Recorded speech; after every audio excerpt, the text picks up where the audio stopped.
Folklore of Stock, Suantraí Íosa, where we're looking at the readings for tomorrow, Good Friday, at normally the 3:00 service.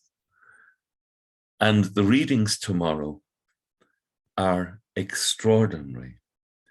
And if you want to know what Christ has done for us, you will find it in the 4th servant song of Isaiah, what we call the song of the suffering servant. As the crowds were appalled on seeing him, so disfigured did he look, that he seemed no longer human.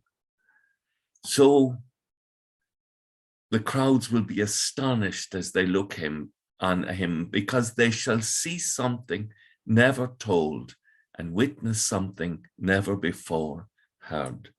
The beauty of what God is doing is extraordinary. Ours were the sufferings he bore, ours the sorrows he carried. We thought of him as someone punished, struck low by God and brought low. Yet he was pierced through for our faults, crushed for our sins.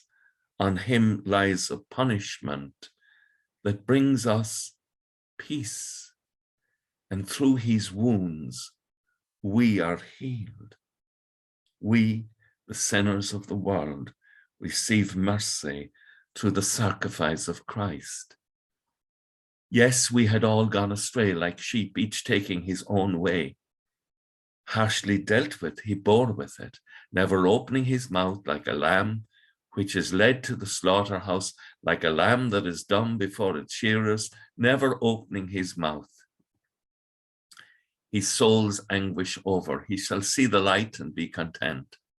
By his suffering shall his servant, my servant, the Father talking now, by his suffering shall my servant justify many, taking their faults on himself.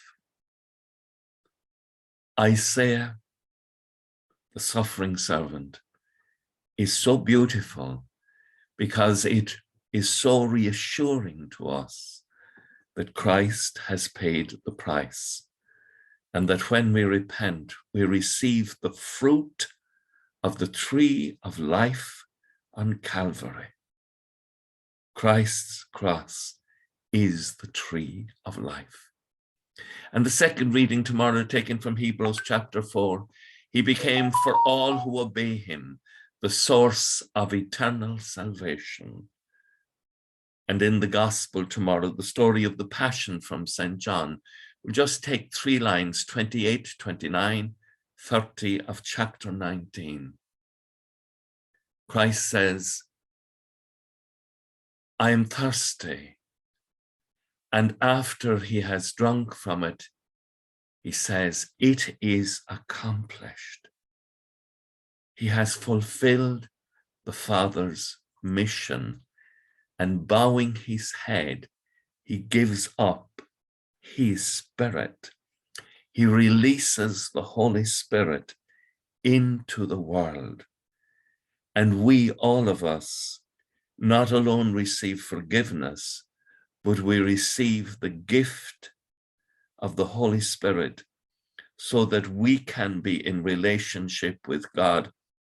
And so when Jesus on Easter Sunday morning in St. John, he says, I'm going to my Father and your Father, to my God and your God. The Lord has, by his sacrifice on Calvary, opened for us a relationship with the eternal God, Father, Son, and Holy Spirit. This is indeed a Good Friday, because the tree of life has become available to us, and we eat the fruit of the tree of life, and we receive from the Lord eternal life. And with thoughts such as these, let us comfort one another, and let us go to our beds with a real sense of joy, that we may enter joyfully into the goodness of the day that we call Good Friday. Agus go mana dia ila cóchtach sibh ahar mach agus spirit neve. Amen. Slán go fóil. Bye for now.